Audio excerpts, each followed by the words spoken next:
यहाँ गरीबदास साहब जी कहते हैं जगत का पेखना पेखा और धनी का नाम ना लेखा।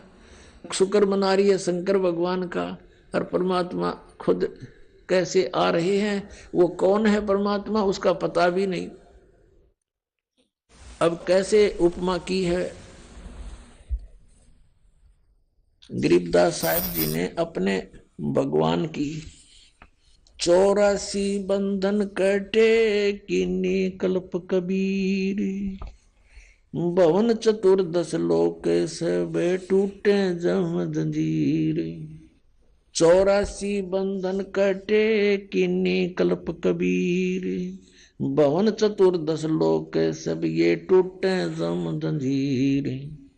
अंत कोट ब्रह्मंड में बंदी छोड़ कहाए, सो तो एक कबीर हैं जननी जने नमाए।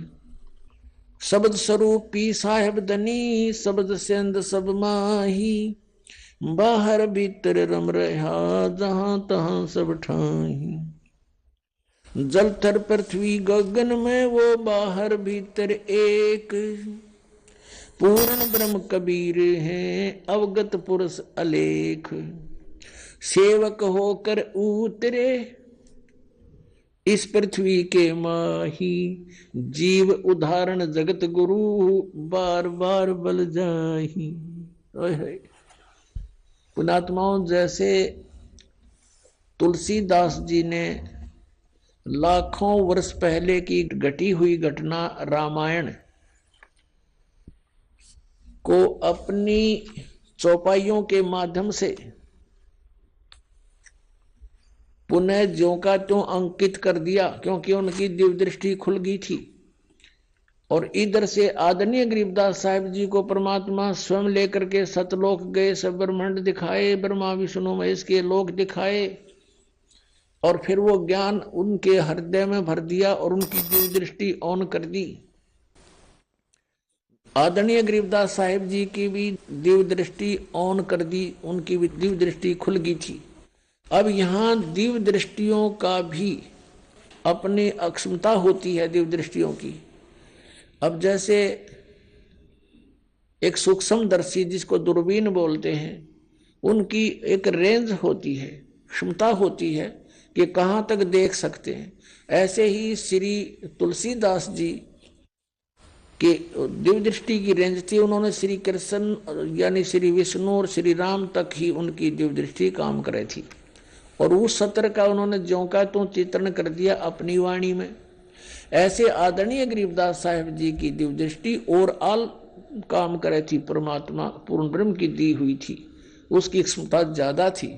तो उन्होंने असंख्यों वर्ष पहले जो सृष्टि रचना की वो भी ज्ञान दिया, जो परमात्मा कबीर जी ने रची थी। और सतयुग त्रेता द्वापर में जो लीलाएं परमेश्वर ने आकर की थी वो भी ज्ञान दिया। अब गरीबदास जी क्या कहते हैं, पुण्यात्माओं, भगवान पहचानना पड़ेगा हमने, और जब तक हम परमात्मा को नहीं पहचानेंगे और भगवान को हम नहीं जान सकेंगे तो हमें कोई भी भ्रमित कर देगा और हम मार्ग से विचलित होकर अपना फिर जीवन नाश कर जाएंगे।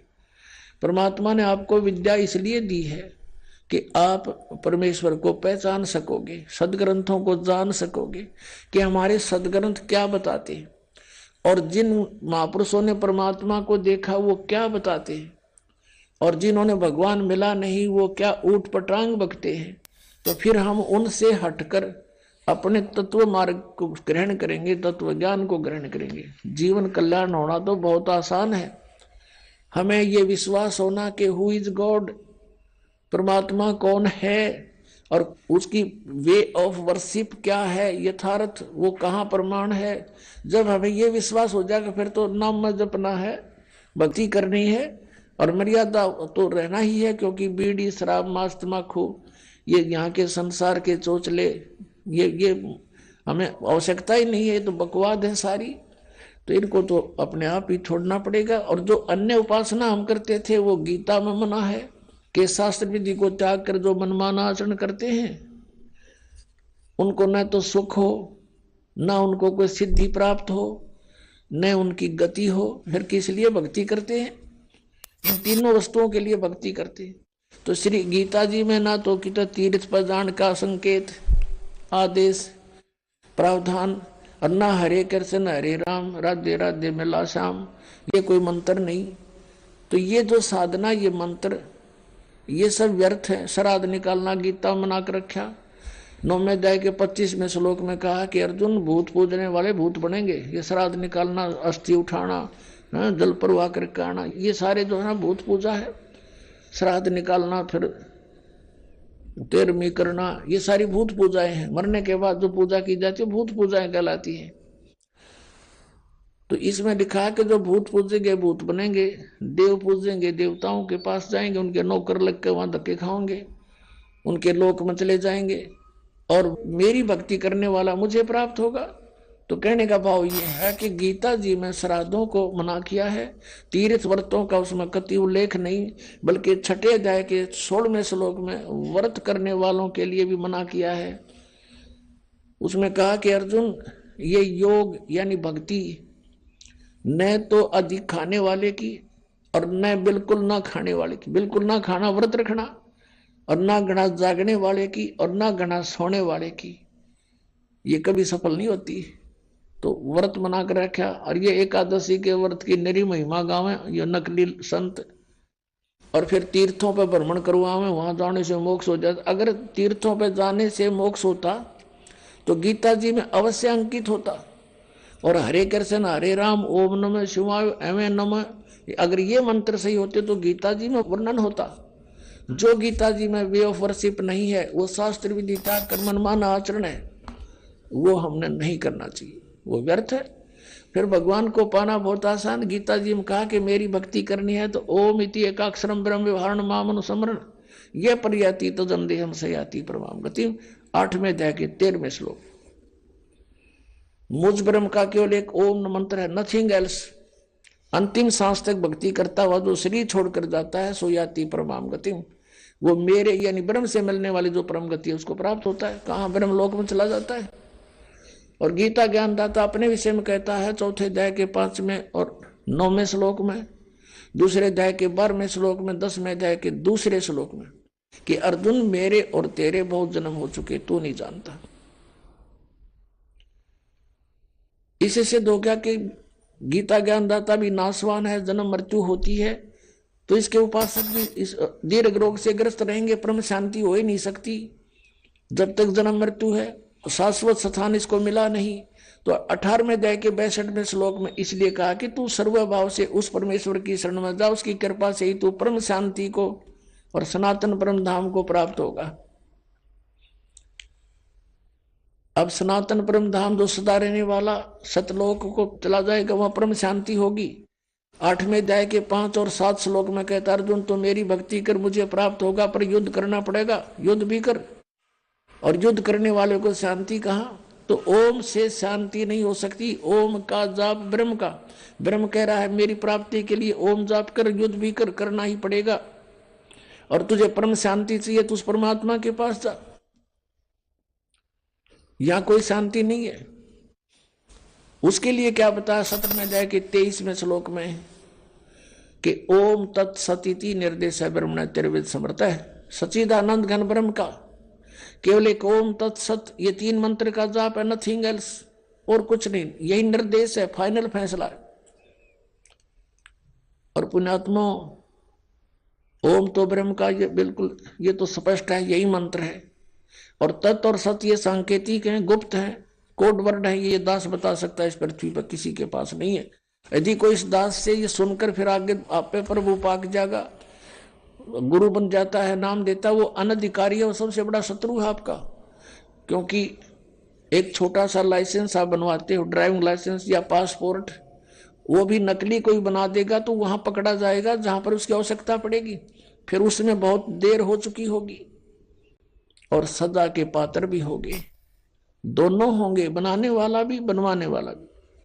तो ये ओम तत्सत ये 3 मंत्र अभी आपको बताया था 15वें अध्याय के 16 और 17 श्लोक में 3 पुरुष है, एक सरपुरुष, एक अक्षर पुरुष, एक परम अक्षर पुरुष। 8वें अध्याय के मंत्र 1 में अर्जुन ने पूछा कि हे प्रभु, आपने 7वें अध्याय के 29वें श्लोक में जिस तत्परम के विषय में कहा कि उसको जानने के बाद फिर तो जरा मरण से ही छूटने का प्रयत्न करते हैं साधक, यहाँ की किसी वस्तु नहीं मांगते। तो 8वें अध्याय के 1 मंत्र में पूछा किम तत्परम, 8वें अध्याय के 3रे श्लोक में कहा कि वो परम अक्षर ब्रह्म है। तो 15वें अध्याय के 17वें श्लोक में वो परम अक्षर ब्रह्म की तरफ संकेत है कि उत्तम पुरुष तु अन्य परमात्मा इति उदाहरते ये लोकतरम अविश्य विवर्ती अवैश्वर है। तो 3 पुरुष है, एक सरपुरुष, ओम तो सरपुरुष का नाम है, सरब्रह्म भी कहते हैं इसको, ज्योति निरंजन काल भी कहता है ये। और अक्षर पुरुष, इसका ये तत्व मंत्र है, ये गुप्त है, ये दास बताएगा। और ये ओम और तत्व मिलकर 2 अक्षर का नाम बनता है, ये सतनाम कहलाता है। ये राधा स्वामी वालों की पुस्तक आपको दिखाई थी, वो सारवचन वार्तिक और शिवजाल जी के वचन थे, उसमें सतनाम का उन्हें पता नहीं, यो खान का है कि पीन का, ये कोई स्थान है या कोई भक्तिकरण का या कोई एंड बैंड बोल रहे सारी। तो वो कहाँ के सतलोक जाएंगे, वो उनके अनुयायी कहाँ आंख नीचे बैठे हैं उन अज्ञानियों के पीछे, भूल लगी है भारी और जीवन व्यर्थ हो रहा उन भोली आत्माओं का। तो गीता जी में जो लिखा उसके अतिरिक्त हम जो साधना करते हैं वो शास्त्र विधि त्याग कर मनमाना आचरण है, उससे कोई लाभ होना ही नहीं। तो उस परमात्मा को जिसको हम पाने का प्रयत्न करते रहे और उसने स्वयं ही आकर ये ज्ञान बताना पड़ा। यहां क्या बताते हैं कि सेवक हो के उतरे इस पृथ्वी के माही, जीव उदाहरण जगत गुरु बार बार बलि जाहि। आदरणीय गरीबदास साहब जी कह रहे हैं कि उस परमात्मा के विषय में जो चारों वेद बताते हैं कि वो परमात्मा ऐसी लीला किया करता है और ये अज्ञानी लोग उनको समझ नहीं सके क्योंकि इनकी साधना शास्त्र अनुकूल नहीं थी। और वेदों में लिखा कि वो परमात्मा सतलोक से चलकर आता है और कवियों की तरह आचरण करता है और निराकार की तरह है वो, इनको निराकार निराकार कहने वाले। तो वेदों में जो ज्ञान है वो परमात्मा की महिमा लिखी हुई है और उन वेदों में लिखी वर्णित जो व्याख्यान है उनके ऊपर कबीर देव, कबीर साहब, काशी वाले, बनारस वाले ये ही खरे उतरते हैं। तो यही हमारे भगवान है। तो परमात्मा पाने में जरा सी भी देर नहीं होगी जब हमें ये विश्वास हो जाएगा कि ये परमात्मा है। सब वेद गवाही देते हैं, आंखों देखा संत गवाही देते हैं और ये है way of worship, nothing else. फिर हमारे पास शेष बचेगा क्या? शंका जो है इस जीव की सबसे बड़ी शत्रु है। और जब तक शंका समाप्त नहीं होंगी भक्ति हम कर नहीं सकते, क्योंकि करते रहेंगे लेकिन बीच में कोई ना कोई आके आपको डिस्टर्ब कर सकता है कि ऐसा नहीं है, ये तो ऐसा है भगवान। आप जब शंका रहित नहीं हो तो उसकी मान लोगे। ऐसे हम अभी तक इन नकलियों के पीछे लगे रहे। किसी ने जरा सा कोई भिन्न सा ज्ञान सुनाया उसको छोड़ उसके पीछे, उसने जरा सा कुछ भिन्न ज्ञान सुनाया उसे छोड़ उसके पीछे और अपना जीवन नष्ट कर गए, क्योंकि इनको कोई ज्ञान नहीं था इन ऋषि महर्षियों को। अब परमात्मा पाने के लिए ये पता होना चाहिए कि हमारा कौन भगवान है और कहाँ प्रमाण है। अब ये सैकड़ों प्रमाण दास ने दे दिए। जिन महापुरुषों ने भगवान मिले उनने यही नाम जपे, 2 अक्षर का सतनाम, एक ओम, एक ये तत्व गुप्त है। जिनको मिल चुका है वो मंत्र उनको पता है सतनाम में दूसरा मंत्र कौन सा है।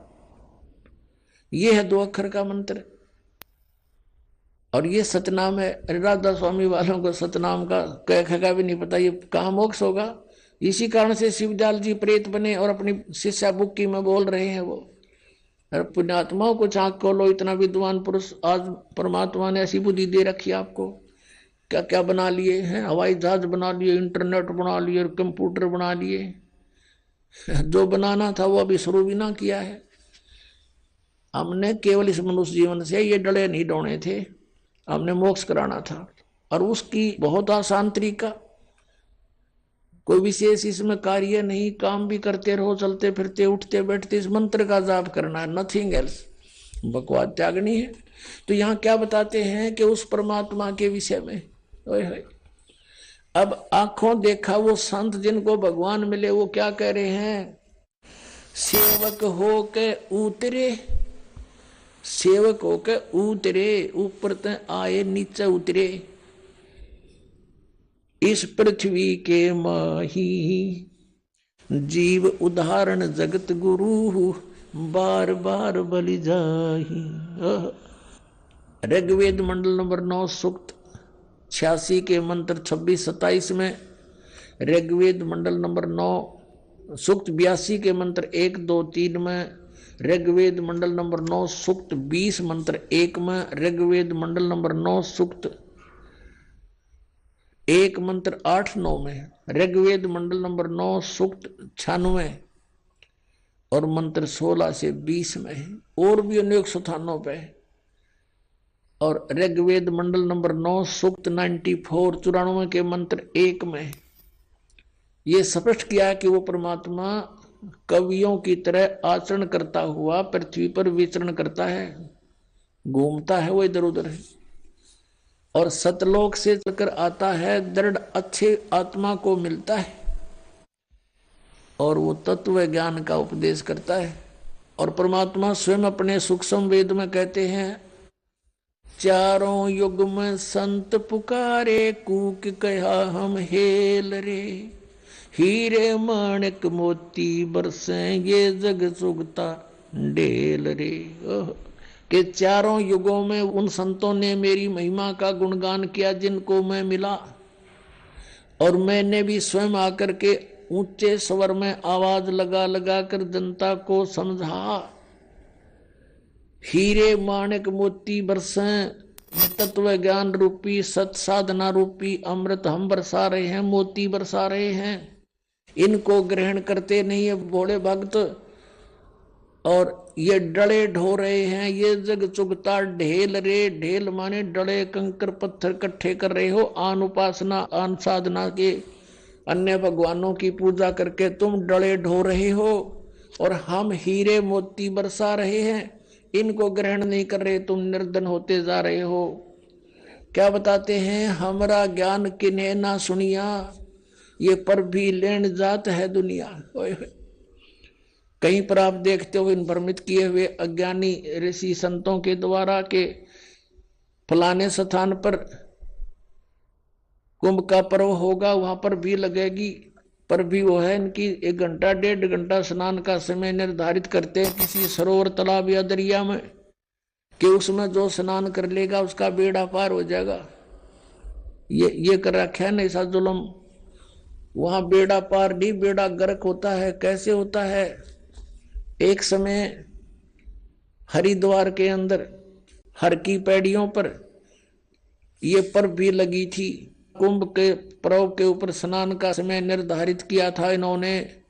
वहां पर ये सभी त्रिगुण उपासक, रजगुण ब्रह्मा, सदगुण विष्णु, तमगुण शिव जी के उपासक, ये गिरी पुरी और नागा वैष्णो, ये कनपाड़े नाथ और बिना कनपाड़े, ये सारे वहां इकट्ठे हो गए स्नान के लिए। स्नान करने का जब समय आया, वहां क्या होता है, गिरी अलग ग्रुप में, पुरी अपने न्यारे ग्रुप में, नागा अलग से इकट्ठे हो जाते हैं, वैष्णो अलग से इकट्ठे हो जाते हैं। वहां से फिर स्नान करने के लिए चलते हैं अपने अपने मुखिया के पीछे। सबसे पहले नागा चले गए ऊपर भी नहाने के लिए, पर भी लेन मोक्ष प्राप्ति के लिए बेड़ा पार कराने गए थे नागा। सबसे पहले हर की पैड़ियों पर खड़े हो गए स्नान करने के लिए। पीछे से आगे ये सतगुण विष्णु जी के उपासक वैष्णो साधु आए। उन्होंने कहा, अरे नागाओ, पहले हम स्नान करेंगे, हम सर्वश्रेष्ठ हैं, तुम बाहर आओ, अभी स्नान नहीं करना तुमने। वो तैयारी पकड़ रहे थे स्नान करने की। नागा कहने लगे, नहीं, हम सर्वश्रेष्ठ हैं, हम त्यागी और बैरागी हैं, हम कोई वस्त्र तक भी नहीं स्तन पर रखते, हमको नी इच्छा फिरते हैं, हम सर्वश्रेष्ठ हैं, हम प्रथम स्नान करेंगे। अब वैष्णो साधुओं ने कहा कि तुम बाहर आ जाओ नागो, तुम काहे के श्रेष्ठ हो, तुम नहाते ना धोते, राख लपेटे फिरते हो, सरड फड़ तुम टट्टी के हाथ भी नहीं धोते, और तुम काहे के श्रेष्ठ हो, बाहर आओ हम प्रथम स्नान करेंगे।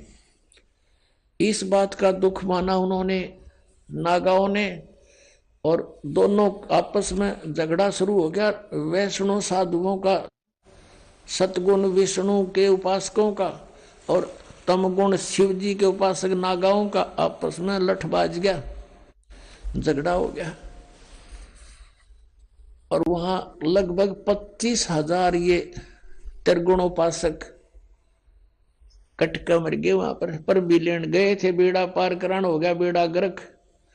तो यहां परमात्मा कहते हैं, तीर तुपक तलवार कटारी जमदड़ जोर बदावे हैं, हर पैड़ी हर हेत न जाना वाजा करद चलावे हैं, काटे शीस नहीं दल करुणा ये जग में साध कमावे हैं, और जो जन इनके दर्शन को जावे उनको भी नरक पठावे हैं। काटे शीस नहीं दल करुणा, और ये जग में संत को आवे हैं, हर पैड़ी हर हेत नहीं जाना वाजा तेग चलावे हैं। हर की पैड़ी कहें भगवान का स्थान कहो, भगवान की छाती पर ये कुकर्म कर दिया, 25,000 कटका मर गए। लेली पर भी टिंडे वहां पर, ये है इनके तीर्थ स्थान नाने के, और किसी को मना करता है तो इन्होंने हमारी तो भावनाओं को ठेस पहुंचा दिया। अरे ये कोई भावना हुई? अब जैसे कोई बालक, कोई बिजली का तार टूटा पड़ा है, उसमें स्पार्किंग हो रही है, बच्चा उसको आतिशबाजी जानकर पकड़ने जा रहा है, और कोई बुद्धिमान व्यक्ति उसको देख रहा है, उसको भागकर उठाकर उस बच्चे को उसकी जान बचा देता है। बच्चा रोता है क्योंकि उसकी भावनाओं को ठेस पहुंचा है। वो तो उसको पकड़ना चाहता था, और उसको पता था उस बद्दर पुरुष को कि ये मर जाएगा, तो उसकी भावनाओं को वहां ठेस पहुंचाना अनिवार्य था। तो इस दास का उद्देश्य यही है, इसको अगर तुम ठेस मानते हो तो ठेस सही, पर तुम्हारी जान बचेगी ना, सारी वीरान मट्टी होगी आपकी, क्योंकि शास्त्र विरुद्ध साधना करके।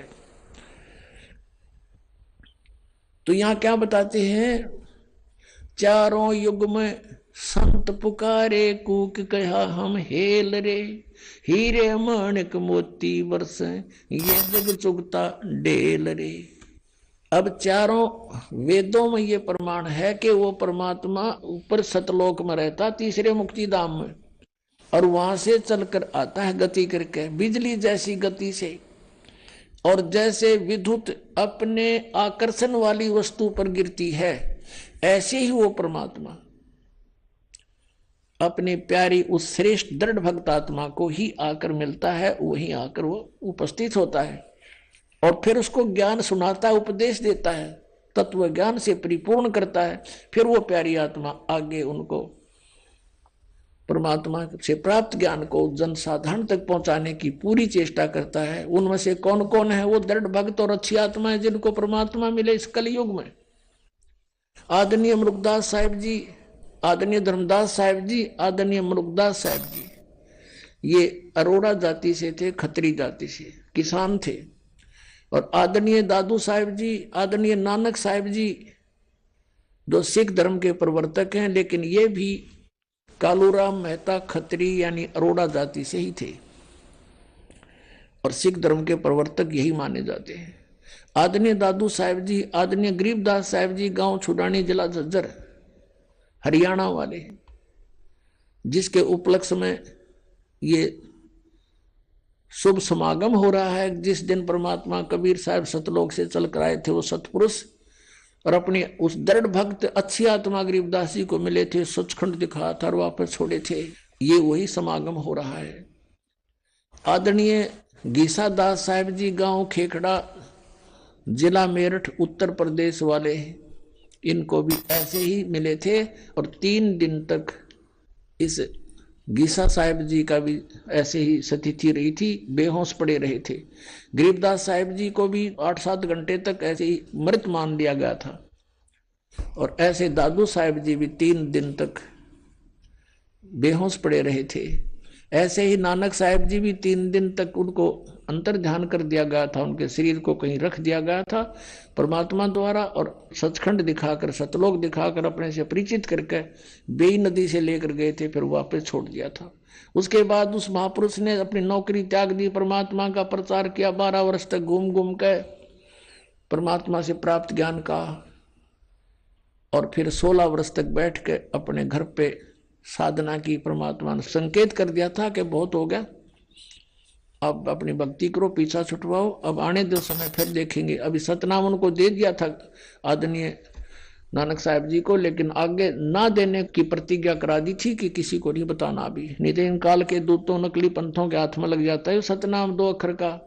आदि ने कह खगा भी को नहीं पता सतनाम है क्या, परमात्मा ने ऐसा गुप्त रखा और आपके लिए खजाना खोल दिया। अब इस एक सेंटेंस, एक पवित्र वाणी को आपके समक्ष सरलार्थ करने के लिए कितना उदाहरण देने पड़े। कौन सी वाणी को? ओए होए, सेवक होकर उतरे इस पृथ्वी के माही, जीव उदाहरण जगत गुरु, बार बार बलि जाहि। पुण्यात्मा, आप तो बालक हो और काल के नकली सुख की भांग पिए पड़े हो। जिसका बालक बिगड़ जा, निकम्मा हो जा, शराब स्वरूप पी के किसी गिरा पड़ा हो, तो पिता को माता को पता लग जाए, दौड़े जाया करे, उसने लाओगे उठा समझा बुझा के, नवाव दुआओगे, उसको कोई ऐसी औषधि देंगे जिससे उसकी शराब उतर जा, क्योंकि वो उसके हमदर्द हैं। तो हम सभी काल की भांग पिए पड़े हैं। कबीर साहब कहते हैं, कबीर ये माया अटपटी और सब गट आन अड़ी, किस किस न समझाऊं या कुआ भांग पड़ी। सब एक प्रकार की बातें बोलते हैं, इनमें माया दिखाई देती है और कुछ भी ना दिखता। इनको मालूम है कि वो व्यक्ति करोड़पति था, 1 सेकंड में मृत्यु होगी। अब कहाँ गया वो करोड़पता, उसके साथ कहाँ गई वो माया। सर्व सोने की लंका थी वह रावण से रणधीरम, एक पलक में राज विराजी फिर जम के पड़े दंजीरम। परमात्मा कहते हैं भक्ति ना क्या होता है, ये भ्रम रहा संसार। एक रति कंचन पाया नहीं रावण चलती बार, रतन एक रति कंचन 1 ग्राम गोल्ड भी नहीं प्राप्त कर सका, सारी सोने की लंका बना रखी थी, जाते समय कुछ नहीं लेकर जा सका। तो यहाँ हमने जीने के लिए जो आवश्यक वस्तुएं हैं केवल वही संग्रह करनी चाहिए। इसे ज्यादा हम करते हैं तो बकवाद कर रहे हैं, क्योंकि हमने सतलोक चलना है। सतलोक में वो सथाई सुविधाएं हैं, यहाँ सथाई है ही नहीं। हम एक दूसरे को लूट खसोट करके कोठी बंगले बनाते हैं, मृत्यु हो जाती है तुरंत और गधे बने फिरते हैं। जैसे एक गवर्नर था हिमाचल प्रदेश और पंजाब का, 2 जगह का चार्ज था और रिटायरमेंट के निकट आ रहा था। उसने सोची बुढ़ापे का समय हिली स्टेशन पर गुजारा करूंगा, वहां पर एक प्लाट ले लेता हूं पहाड़ों पर। वो प्लाट लेने के लिए 3 करोड़ रुपये, पहले 100 के नोट थे, ये बड़े नोट नहीं थे, 500 और 1000 के। उसमें 100 के नोट 3 करोड़, एक जीप में आवे को नहीं, इतने हो जाते। वो धर लिया हेलीकॉप्टर में, उसने बयाना देने गया था, प्लाट खरीदन गया था, और साथ में परिवार साथ में आप बैठा जा था। वो इतने लोड में हेलीकॉप्टर क्रश हो गया, वो स्वयं भी मरा, परिवार मर गया, एक लड़का शेष रहा था, बाकी सब मर गए उस हेलीकॉप्टर में। और उन नोटा न गडरिए ठाए फिर गधे खाओ भेड़ खाओ कागजान, और वो मर गया वहां पर। और फिर समाचार पत्रों में आया था कि 40 करोड़ रुपया उस टाइम, 40 करोड़, 100 के नोट 40 करोड़, एक बहुत बड़े हाल में नहीं आए। और उसने बताओ अपने नीचे तय खाना बनवा रखा था, बेड थे घने, जो ये बोल रहे हैं इनको, इनके अंदर डाल रखे कपड़े दरा करते हैं उसमें, उनमें ठोक रखे थे। बता वो बनेगा किसी गधा, किसी कुत्ता, सुअर, बैल बनकर पूरे करेगा जो लूट रखे थे, और वो जोड़ा जाड़ा यही रह गया। तो ये ज्ञान हमने सत्संग से समझना पड़ेगा। जब भक्ति करनी है, परमात्मा पाना है, तो आपने ये मर्यादा, इस नियम से रहना पड़ेगा। और आपको आवश्यकता कुछ वस्तु की होगी तो भगवान आपको अनायास ही देगा, आप देगा। आप इस मर्यादा से रहें। तो अब क्या बताते हैं कि आप जी ने इधर ध्यान कभी दिया नहीं, क्योंकि इधर ध्यान तो जब हमें कोई बताने वाला हो, हमें तो ये गुण गाएंगे, बदले रे भगवान, भगवान की सा भगवान निराकार। चलो भाई निराकार होगा। अब भगवान से हम मिलना चाहते हैं, हर भगवान निराकार बताते हैं, हमारी बुद्धि काम नहीं करे थी कि ये क्या बोल रहे हैं, बकवाद कर रहे हैं। अब जैसे किसी बेटी का विवाह करते हैं माता पिता, और उसकी माता बताती है, बेटी जिस लड़के से हम तेरा रिश्ता करके आए हैं वो ऐसा है, उसके पास ऐसी संपत्ति है, उनका ऐसा मकान है। तो रुचि बनती है बालक की। और कोई नो कह दे बेटी तेरा विवाह कर दिया, और पति तेरा है ही नहीं, वो तो निराकार है, वह बता के गड्ढे की वहां पर वह क्या करेगी।